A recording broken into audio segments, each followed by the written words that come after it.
Rôle et responsabilité des évaluateurs.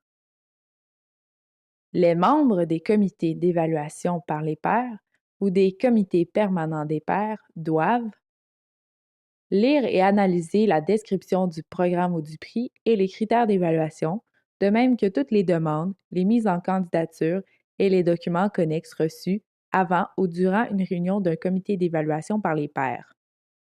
Se conformer en tout temps aux politiques du Conseil des arts du Canada, conflit d'intérêts, confidentialité des renseignements, etc.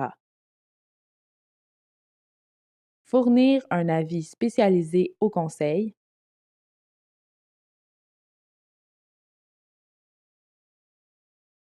Évaluer toutes les demandes ou mises en candidature d'un concours en fonction des critères d'évaluation établis ainsi que la description du programme ou du prix et des politiques et orientations du Conseil des arts. Établir un ordre de priorité pour l'attribution des subventions ou la sélection des lauréats des prix. Déterminer et approuver la liste finale des recommandations et signer le formulaire accompagnant la liste finale. Les membres des comités reçoivent une indemnité pour chaque jour de réunion et pour leur temps de lecture, ainsi que le remboursement d'un montant raisonnable pour leurs frais de transport, d'hébergement et de repas.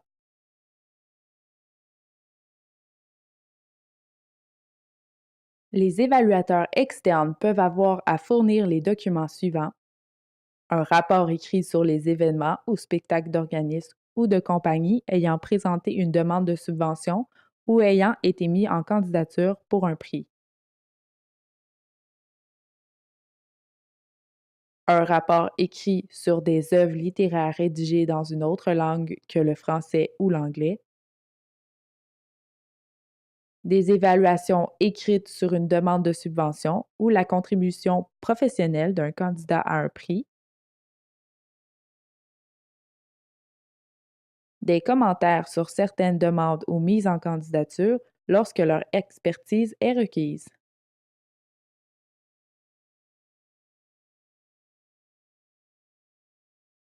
Les évaluateurs externes doivent effectuer leur évaluation en fonction des critères d'évaluation établis et de la description du programme ou du prix et des politiques et orientations du Conseil des arts. Les évaluateurs externes en danse et en théâtre doivent remplir le formulaire de déclaration de conflit d'intérêts.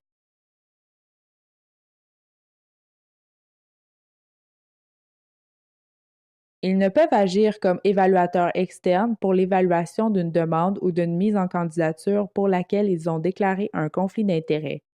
Tous les évaluateurs externes doivent signer une déclaration indiquant qu'ils acceptent de se conformer à la réglementation sur la confidentialité des renseignements.